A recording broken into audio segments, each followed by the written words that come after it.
Welcome back. Our next presentation this afternoon is Climate Positive Design. It will be presented by Kate Lenahan, who's a landscape designer with CMG Landscape Architecture. Kate is a landscape designer at CMG Landscape Architecture pursuing climate adaptive design and resiliency planning. She brings a background in environmental art, ecology, and soil science to her work in our city's open spaces. At CMG, she contributes research and support for the Climate Positive Design Challenge, an initiative led by Principal Pamela Conrad to maximize carbon sequestration. Yeah, I've been practicing that word for 2 weeks, I still can't say it. And to minimize emissions in our built landscapes. Her research examines afforestation as a key strategy to achieve this mission, specifically the trees and planting strategies that can best capture carbon and persist as climate changes over the coming decades. Her current projects include urban master planning in the South Bay, design guidelines for Park Avenue in downtown San Jose, and the San Francisco Waterfront Resiliency Program. Please welcome Kate Lenahan.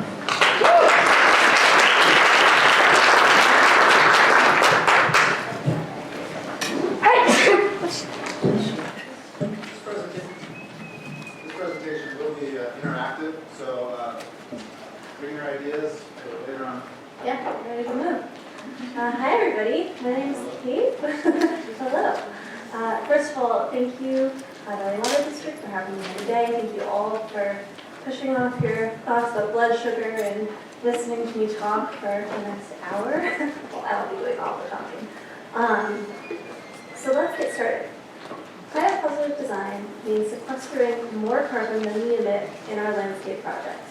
It was founded by Pamela Conrad, who is a principal at CMG Landscape Architecture, which is where I work as a landscape designer. And it's premised on a pretty simple idea, right? One that we just talked about, that the materials that we use every day as landscape designers and professionals, meaning our soils, our plants, our trees, those things capture carbon from the atmosphere, right? That means that we have an opportunity to make the very big and messy and overwhelming problem of climate change a little bit better with what we do and how we engage with our urban landscapes. And so what we're asking is, could we make a large enough impact in the landscape field to form a viable solution to climate change? Oh, I forgot to put this slide on.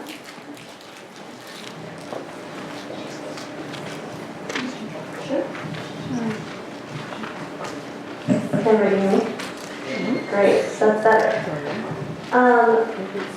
So as landscape architects, we want to improve our communities through artful design focused on social and ecological well-being. We believe in the value of connecting people to place, to each other, and to nature. And CMG is currently a firm of about 41 people based out of San Francisco. And CMG is the current primary sponsor of Climate Positive Design, and we definitely use this resource in our work all the time, but it's actually a totally separate entity. And since Pamela launched Climate Positive Design, a number of us from the firm have joined together to support the work and help get the word out, and that's what I'm here. And so, as I mentioned, one of the core pillars of our mission is to improve our communities. And for the last 20 years, CMG has been doing this through small-scale tactile interventions and ranging all the way up to large-scale models of resilience. And that core value is really why we want to make cities climate positive, because we want them to be livable for communities into the future. At a regional scale, sea level rise adaptation and resiliency planning has become a recent focus for our work. We have a number of large-scale projects around the Bay. And it's definitely the focus of my work at CMG. I've been supporting the San Francisco Waterfront Resiliency Project, and this is a huge project. It's spanning 7.5 miles of the San Francisco shoreline, adapting it to sea level rise adaptation and protecting against seismic hazards. And so I'm telling you this because it's the kind of large-scale thinking and long-term thinking that we think that landscape designers and professionals can play in our cities. And frankly, it's the kind of big thinking that we need. In 2018, the Intergovernmental Panel on Climate Change, I always trip on that phrase, we calibrated its upper target for global warming to 1.5 degrees Celsius. And that means we have to keep our emissions from reaching a point where we warm the planet more than 1.5 degrees Celsius by 2030. So right now, that's 10 years away. We have a limited window of time to act. And what's more is that even if we get to work today, we still have a moderate chance of hitting that goal, right? So I know I'm supposed to be talking about climate positive design, and there's a lot of really negative things around this subject, so I apologize for the bummer. And frankly, there's a lot of things that are negative that we're reacting to. We saw all these slides in the last presentation, all of these man-made impacts on our environment that are truly depressing, and rightfully so. And we know already, as people who shape the urban landscape, that we have a role in adapting to climate change, right? We're already doing that in the Bay Area, in the country, around the world. But what we tend to overlook is that we also have a role to play in mitigation. The majority of the world's annual global greenhouse gas emissions come from cities. About 40% of this comes from building materials, construction, and operations. So we know that the way we're building our cities is a big cause of the problem, right? But that means to me is that mitigation is most critical here at the source, right? And the good news is that landscape-based solutions could have the third greatest impact by sector across the board. Project Drawdown is a research organization that is hard at work identifying viable global climate solutions. And according to them, landscape-based solutions like ecosystem protection, restoration, timber and biomass crop, those things could sequester as much as 150 gigatons of carbon dioxide by 2050. And I know that's a very abstract number right now, but that's a lot of carbon dioxide. And landscapes do this through the carbon cycle. I think we're all experts at this right now, but the idea is that plants take carbon from the atmosphere and they store it in plant biomass and in the soil, right? This is an important tool. Cities and urban landscapes, while they're certainly a cause of the problem, they can also have a role in the solution because of this. We have this tool at our disposal. And we should use our tools and our skills to tackle the problem at the source. But to do this, we need to understand our carbon impacts, which means we need to quantify them, both positive and negative. We wanted to know what our carbon footprint would be at day one of the project and with ongoing maintenance. We also wanted to know just how much we could sequester in our projects. So we looked around for a tool, couldn't find one. And for the last 3 years, Pamela and a number of other people at CMG have been developing this tool, what we call the Pathfinder. And so the Pathfinder is part of Climate Positive Design. This is a website that provides free resources, tools, and guidance to help us measure our carbon impact and also to improve it. It guides us to sequester more carbon than we emit. And so step one, how do we measure our carbon impacts?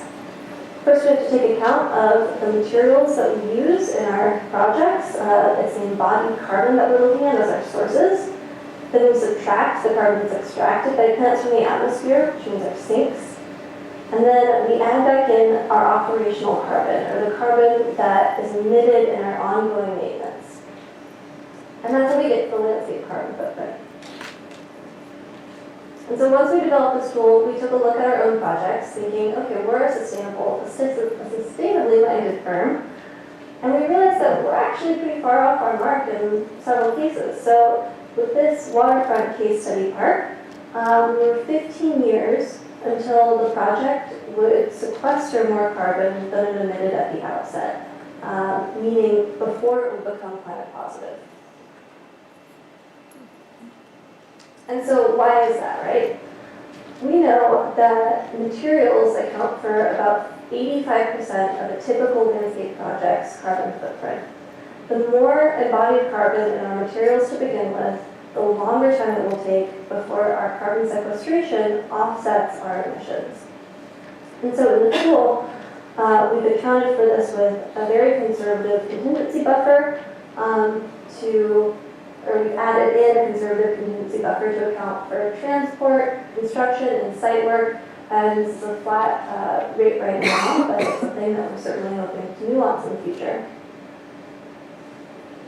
We can account for our embodied carbon by requesting and examining environmental product declarations, or EPDs, from our product manufacturers. And when we get these, what we're looking at is the global warming potential.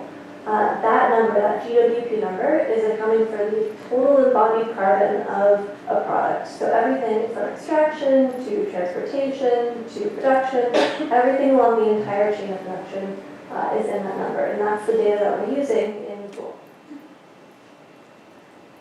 And so coming back to our case study, we want to know what could we do to get that number down, to make our carbon story better and hit our target for 5 years for parks, right? So the biggest change came with reducing our paving. Here, switching from asphalt to DG made the most significant impact in our carbon footprint. Second, we wanted to maximize our sinks, meaning our plantings. So we added 75 more trees and converted some of the lawn area to large woody shrubs.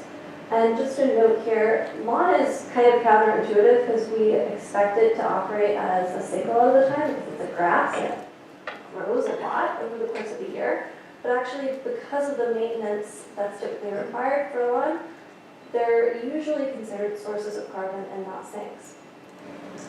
So we can also further lower our footprint by using electric equipment, things that don't use fossil fuels, and specifying organic fertilizers and amendments instead of chemical. And the trick here is that when we use chemical fertilizers, the excess nitrogen creates nitrogen dioxide when it enters into the atmosphere. Nitrogen dioxide has a global warming potential that's 298 times that of carbon dioxide.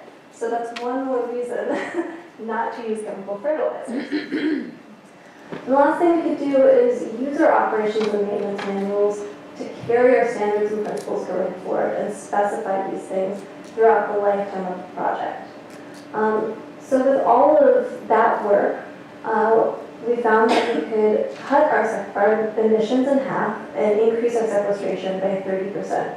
And that got us to our 5-year target for parks. And I think one of the most important lessons with this kind of thing is that we could achieve all this without really changing the design intent.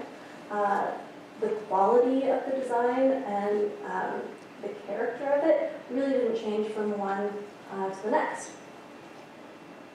And so another example is with plazas, and plazas are particularly difficult because we use a lot of hardscape materials in our plazas, right? So with this case study, we found that it would take nearly 200 years before we could become planet positive. That's daunting, right? And think of how many plazas are out there. But again, with a few slight modifications, that doesn't really change the design, we can actually hit our 20-year target for plazas. And that's simply by substituting low embodied carbon materials and reclaimed materials in our hardscape and maximizing our planting wherever we could. These are small changes that make a big impact in the long term. So 200 years, 20 years, not that different. Where was the change? I heard that. It's just a little greener. More trees. So to summarize, the best things that we can do to lower our carbon footprint as landscape designers and professionals is to increase our planting wherever we can. We can reduce our paving as much as possible. Select materials with low embodied carbon, and the biggest ones to avoid are concrete, steel, and aluminum where possible. We can also write our specifications for electric equipment and organic fertilizers amendments and write operations and maintenance manuals to carry on these principles and ensure continued performance going forward. And so on our current trajectory, meaning business as usual for what we do, we actually are releasing more carbon than we sequester, and that's antithetical to what a lot of us believe in working in the urban landscape, right? But if we make these slight modifications to our work and try to incorporate planting wherever possible, reduce paving, we can actually flip that curve. And the biggest part about this is that we have to work together to do that. It requires all of us to participate. Pamela launched the Climate Positive Design Challenge last year to enable us to have the greatest possible impact together. It allows us to measure and share our knowledge, to collaborate with a shared platform and shared goals and shared tools. And by hitting these guidelines, it's possible to sequester 1 gigaton of carbon dioxide altogether by 2050. And so, what is 1 gigaton? It's 1 billion metric tons, and I don't know if that visualizes it any better for anybody, and I don't know if this does either, but it's about, in gaseous form, the size of San Francisco. It's 7 by 7 miles wide and 1 mile high. And the point of this is to say that combined together, our work can begin to reverse global warming and begin to make a positive impact on climate change. That 1 gigaton, I should note, is 1 of 1,000 that's actually needed to keep our global warming below 1.5 degrees Celsius across all sectors around the world. That might sound like we're not making a big contribution, but it actually is, because as a single sector, that's huge. And that would actually put us in the top 80 solutions in the drawdown. And so, our goal today is to get everybody to use the tool, think about it critically, help us spread the word, and help us make it better. Because ultimately, this tool needs to be a useful tool for anybody who's working in the landscape, right? We need it to be accessible to as many people as possible so that more and more people use it. And so, where we're coming from, we're approaching this problem from the perspective of landscape architects. But that's not, of course, everybody in our field. So with all the expertise in this room, you could help us make it more effective for more people and amplify our collective impact. Tracking our progress will help us become the leaders that we're imagining. It will help us to make informed decisions and work together. And it's worth reiterating that this tool is totally free and available online for anyone to use. It's getting improved every day with the help of people like yourself. And we've made it accessible because we want carbon mitigation to be second nature to our field. And so at this point, I'm going to go live. The hyperlink hasn't been working here, so I'm going to go to Chrome, taking you to the home page of the website, climatepositivedesign.com. And I'm just going to do a quick little tour of the website, heading to the challenge page first. Ooh, this is going fast. So here you'll see the suggested targets for different kinds of projects. We've identified 5 years to positive for parks, residential, on structure, mixed-use, or campus development. It's enough because these kinds of projects are generally more softscape than hardscape. And 20 years to positive for projects that do need more hardscape and do require that paved surface, things like streetscapes and plazas. And so I also want to note that we have had a number of different advisory partners who've been contributing to this work and reviewing the data and making it as verified and usable as possible. They're from all across the landscape and building fields. Cool. And on our resources page, you can download our data report, which tells you exactly what data goes into the tool and how it works. And I'll just note here that most of the data comes from the Athena Architectural Carbon Calculator as well as the US Forest Services iTree database. And everything is verified by Atelier 10, which is an environmental consultant that has been helping us on this project. We also have more case studies like the ones that I showed you. And we provided this, one of my favorite things, the design toolkit. And here you've got different kinds of material substitutes and design ideas to help to lower, oh, this is going so fast, your carbon footprint. Things like substituting decomposed granite for concrete. It's maybe not the best solution, but it's better than concrete. Or in our planting strategies, we've got different ideas about growing more trees in our cities, like through afforestation or One of my favorites is looking at tiny forest nurseries. How can we be planting trees at the density of forests and replicating the amount of carbon that's captured in natural environments? Or, kind of ripping on Sean and Lee, looking at our soils page and looking at all the different kinds of amendments like biochar and organic fertilizers that we often are already using and should keep using in ways of keeping our soil healthy. So this is a resource that, again, is totally available for anyone to use, and it's something that we want to keep improving and refining to make it more detailed and more useful.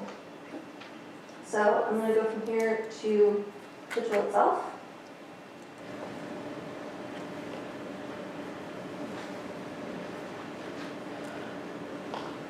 And so what I'm doing today is setting up a totally fictional landscape project that we are going to be thinking about how to make the carbon story better and how to sequester more carbon in this imagined landscape. And that will be the subject of a group discussion. So I'm just going to set it up. And we start out with this really simple interactive graphic that basically explains that the more carbon, the less carbon that we emit when we begin a project, and the more carbon, sorry, hands.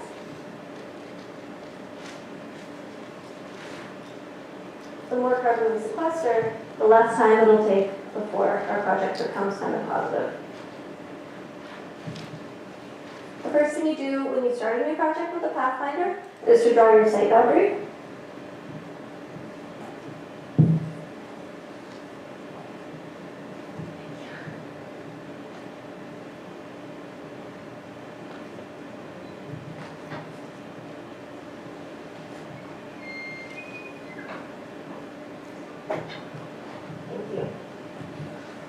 And so I've done a little bit of recon to try to find a good site that has a minimal amount of landscape design to see what we could reimagine there.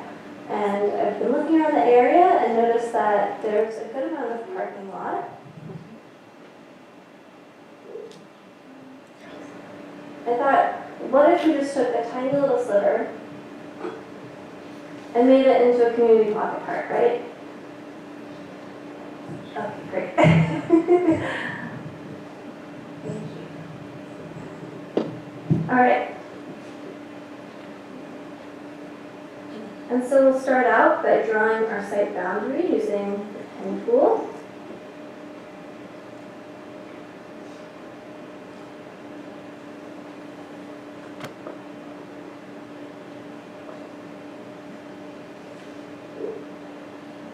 So we've got this tiny little site that's about 3,000 square feet. Let's just make it simple.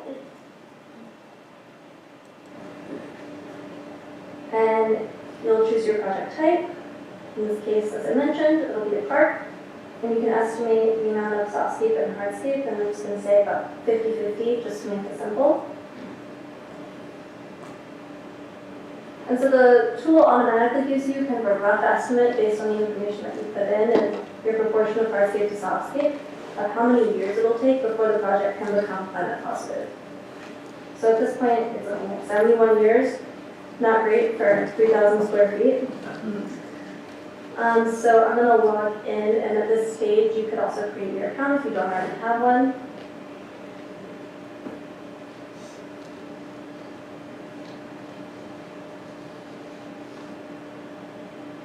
My worst fear was forgetting my password.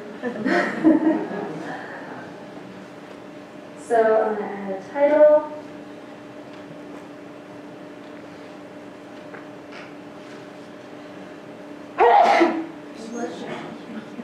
And a description.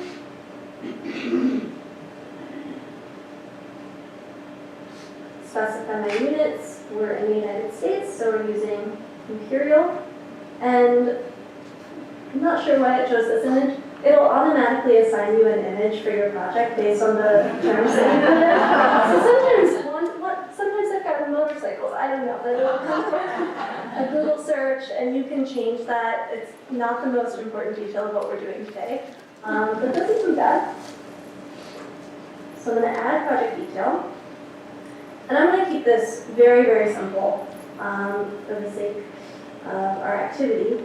And so you'll see that our sinks, our sources, and our maintenance costs are grouped in these three categories up at the top. We've got your materials, which are your sources, your plants, your sinks, and maintenance.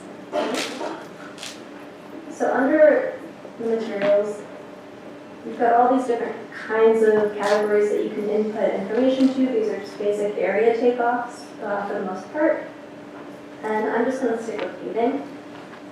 And one really handy thing to know is that everything is ordered in terms of their relative carbon footprint. So the materials with the highest carbon footprint are at the bottom of the list, and those with the lowest carbon footprint are at the top. And so this is just a small pocket park. I think this is my first day in San Jose, and I thought I saw that there was a farmer's market in this parking lot, so maybe this would be a great place to come after you've been to the farmer's market. But let's say someone made the unfortunate decision to put 500 square feet of artificial turf. I know, icky.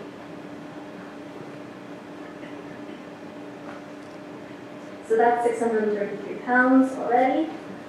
And if half the project's hardscape, let's say there's 1,000 square feet of pedestrian concrete, you input your depth as well.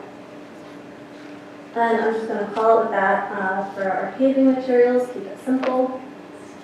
Head over to our plants. We are in the southern growth zone for the data set. And we've got our trees listed in order of evergreen, deciduous, and size. And so I'm going to say, right now there's 5 trees on the site, so I'm going to say we have 6 trees total, but 3 small deciduous trees and 3 small evergreen trees. And you'll notice there's this fun number popping up in the bottom of the page, right? That's our predicted years deposit, and that starts showing up once you put in your sink information. And so we've got some trees in there. We're at 91 years to positive. I'm also going to try to add some shrubs, and I'm just going to warn you now. This part of the tool has been a little bit buggy this week. And it's one sign that the tool is in its beta version. And we are landscape architects, not app developers. So when we find things like this, it's helpful for people to let us know about them so that we can fix them. Also always looking for support to help do that. So let's just say there's 800 square feet of shrubs. That number's not budging, so that's not a good sign. Ooh. And maybe there's a 30-70 split between deciduous and evergreen. I'm going to try doing one thing, which is to adjust them out somewhere else, and sometimes it'll update the number. So technically the number is supposed to go down, and this is what I'm talking about, with the bugginess. So we started with 91, it should be going down. When I've done this previously, it's gone down to, I believe, 74, so you'll see that number come up later. But just keep that in mind as something to know is that adding woody shrubs should reduce the phosphorus, so my apologies. So there we have our basic, very, very basic landscape. I'm going to go back to the slides now to set us up for our discussion.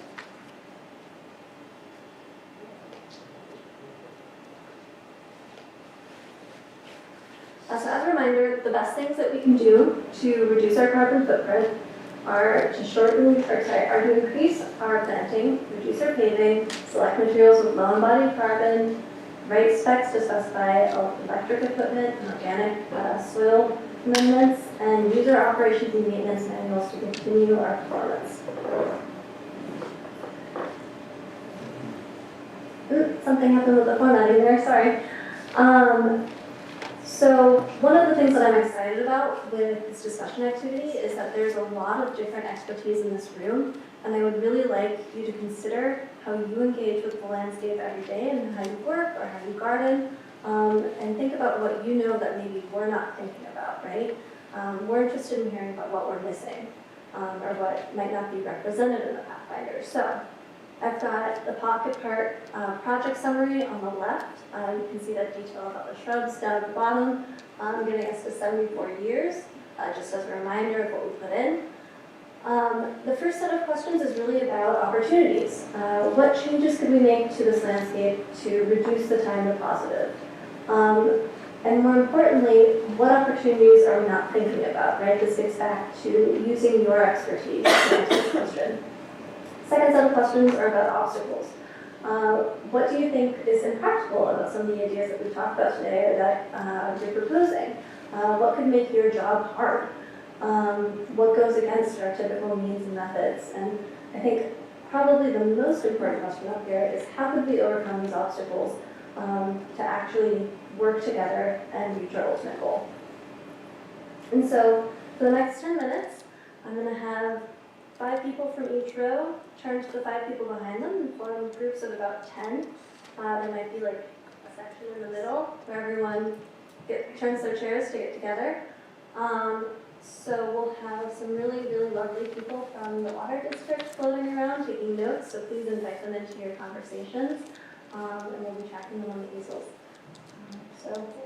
Maybe instead of physically turning chairs, this can be casual, but just talk to your neighbors, talk to those you can easily converse with. We might not be able to kind of turn chairs, but just kind of talk it over, brainstorm. This is an informal activity. Go ahead and talk it, and we'll kind of facilitate you in some notes from that. No, that's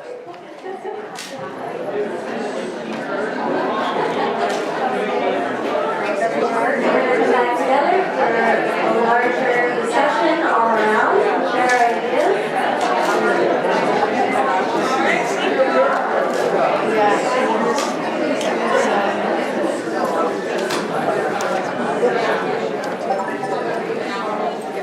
Thank you all. It's so great to hear how lively and engaged everyone was doing that. It feels like there's a lot of excitement, and so that's really, really great. Thank you for sharing your ideas. And so right now what we're going to do is talk about those ideas and those obstacles as a larger group, just to hear what everybody had to say. And so I'd like to ask different people to volunteer what they thought about. So first, what changes did you propose making to this landscape? Everybody hates the artificial turf. I gave that one to you guys. Okay, so what would you replace it with? And I'm going to escape from this and go back to the tool to put this in.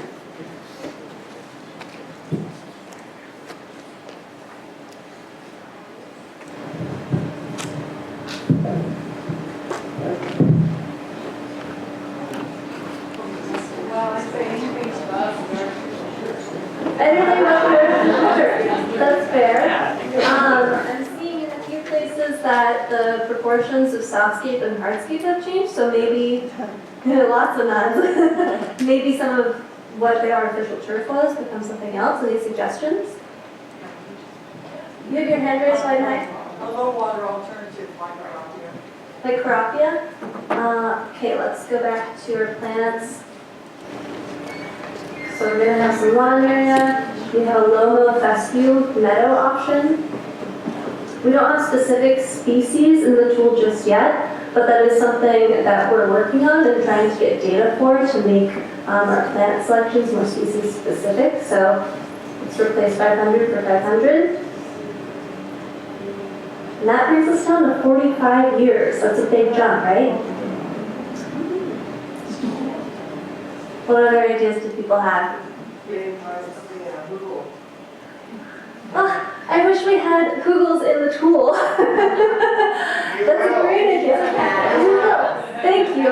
I would really like to incorporate that data into the tool because what a cool method, right? So let's pretend we can knock off a few years that way too. Add more trees. Add more trees. All right, how about we add 2 large evergreen trees? Or shade trees. Native. Shade trees, native trees, all great ideas. So So maybe a large deciduous tree? Why does it have to be deciduous?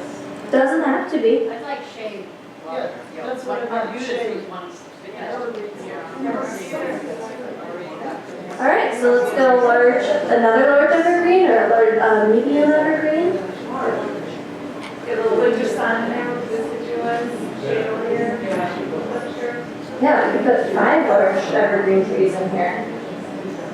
And do whatever you want. And you'll notice at this point that the years to positive isn't going down all that rapidly. That's a little counterintuitive, right? Because you would expect with these large trees for it to go down really, really fast. The key here is to look at how much carbon you sequestered. That's 70,000 pounds. Just for comparison, if we go back to what we had in the tool,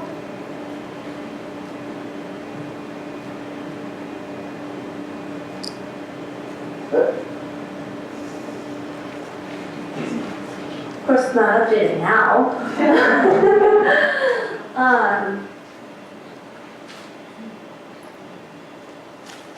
Let's try.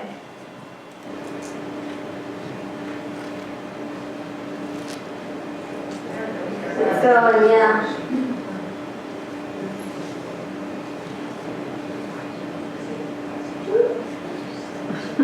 Come on. It doesn't like these numbers.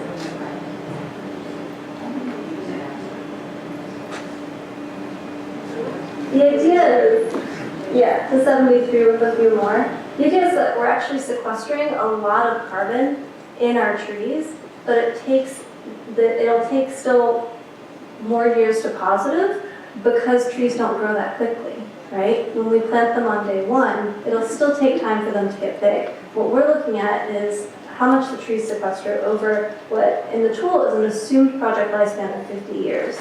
So that's the total length of time that we think the tree will be around for. What size tree?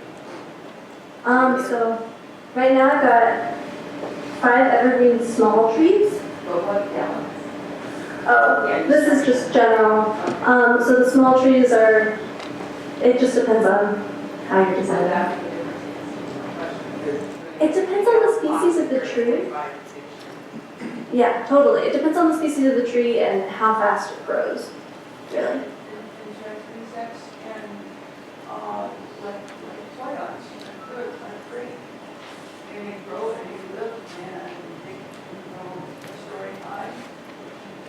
Yeah, that's incredible. They bring the bees and so forth, so you would just be trees, and what's gonna Right, right. So by doing this, by planting more trees, we're also creating habitat and building biodiversity into our planting schemes. Maintenance did not come up in our discussion, but I see you have it up there. We do. So what's the difference between minimal maintenance and? Oh, for lawns? Yeah. So in that case, we've got, It goes outside. Right. So you've got management, not minimal, but minimal, Management, moderate, yeah. and intensive. So what we propose would definitely be minimal maintenance. For those Yeah. outside, the questions about maintenance. right, the questions about maintenance and what the difference is between minimal, moderate, and intensive. And so that's just the amount of mowing and water and fertilizer that you're putting into the lawn to maintain different standards. So a typical lawn is usually what we would consider moderate management. Well, how does that affect it? So actually, when we add in moderate management lawn, that typically actually increases our years to positive. And we're doing a funny thing where we're not updating.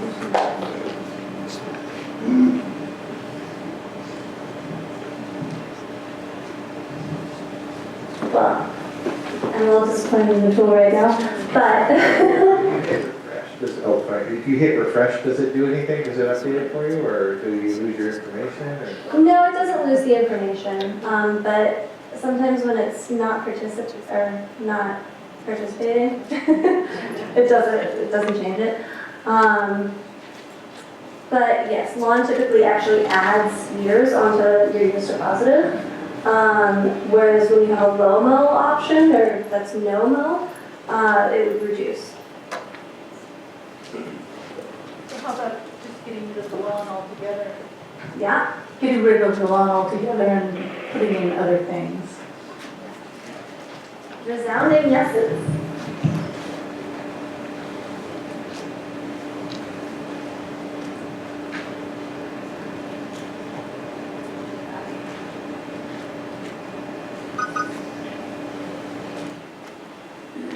Yeah, it's not liking us today.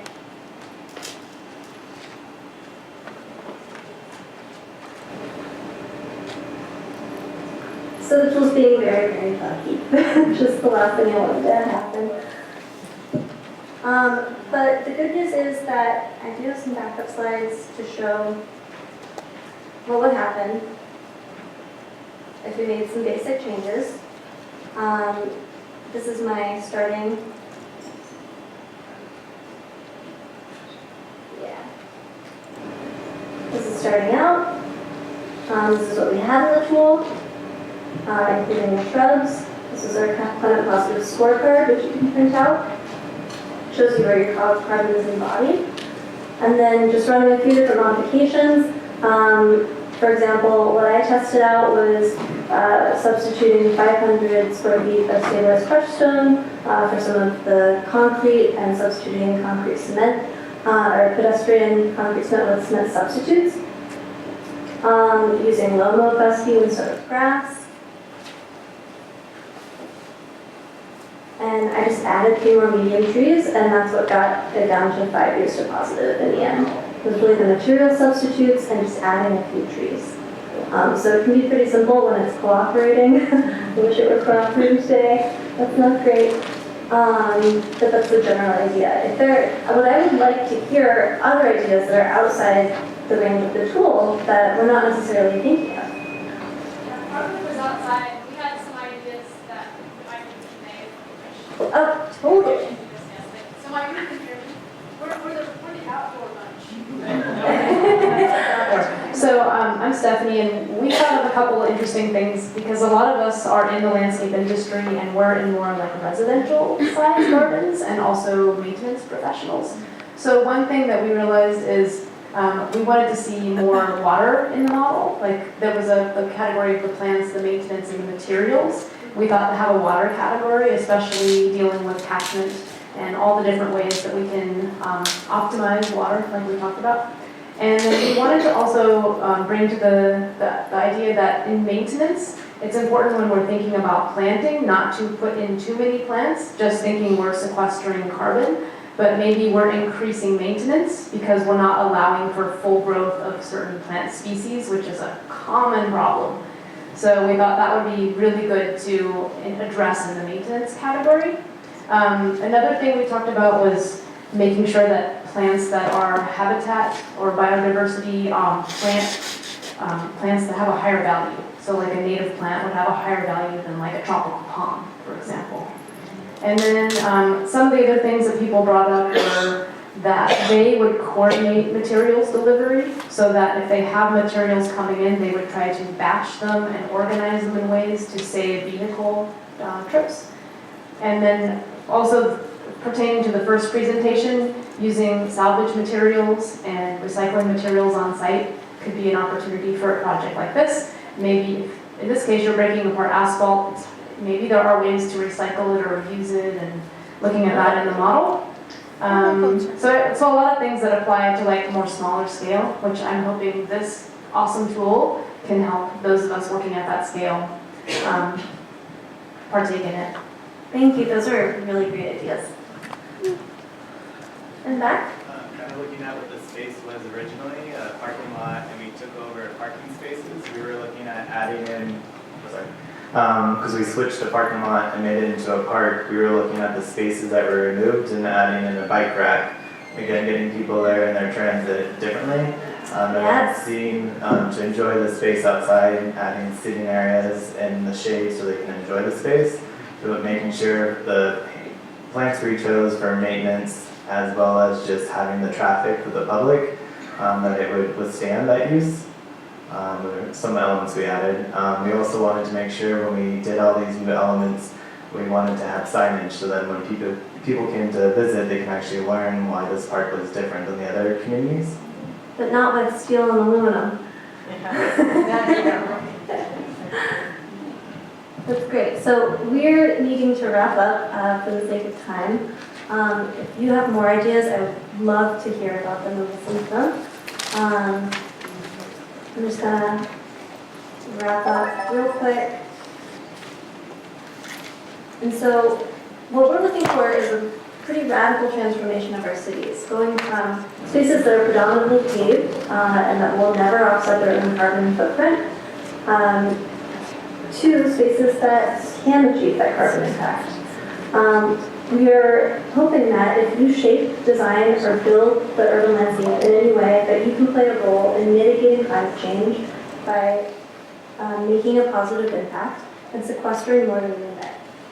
We're rethinking our streets and plazas and underperforming parks, and we're rethinking our neighborhoods. We can reduce the fading and the embodied carbon in our materials. We can increase our planting, especially of large trees, and we can fix more carbon in our soils, as Shawnee so gracefully explained. We can use our operations and maintenance manuals to carry this forward, and we can rely less on fossil fuels for transportation and site work and construction. So let's just allow ourselves to imagine what we could achieve in the space of a parking lot, a freeway interchange, or a backyard. We can sequester more carbon in our urban landscapes, not just release it. And so together, we can turn the climate crisis into an opportunity to lead better lives in our cities and to leave our cities better than we found them. So if you want more information, please come to climate-positivedesign.com. Obviously, the tool's at its early stages, but that's why we want your help making it better so that it is more useful and usable for everybody. Whether that's through suggestions, like all the suggestions that you provided today, data and research support, if you know something about Google culture, or you have data on transportation offsets, we would love to integrate that kind of work into the tool. So please use it in your work. Please help us think about how to make it better and think about it critically. And with that, we're continually looking for partners to help advance this initiative and spread the word. So get the word out there and reach out through the website if you'd like to contribute. Thank you so much for listening today.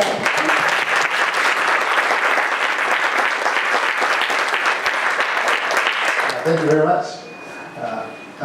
From the reactions that I've seen and heard, I think I can say that the talent today did not disappoint.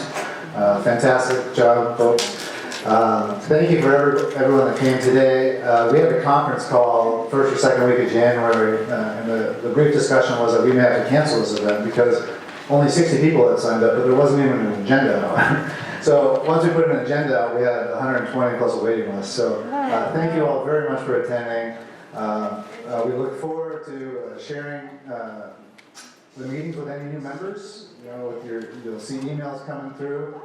We ask that the feedback forms that you received when you arrived, return those in the box on the way out so we can continually make this event better for you. And again, emails will be coming, so keep an eye out. And I do want to bring out Ashley for one brief non-agenda item today.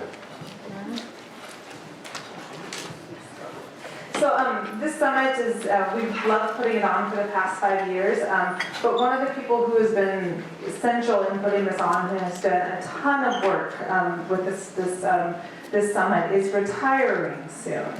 And this is going to be her last summit, and she has just been, working nonstop to put this one together and for the last 4 years before that. So we want to thank Karen Coppett.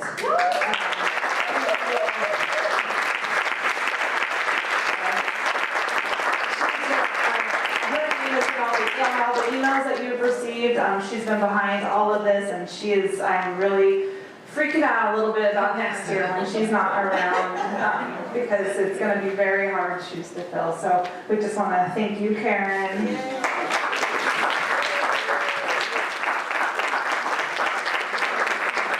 And with that, let's go eat. There's food out there. Feel free to hang out in this area.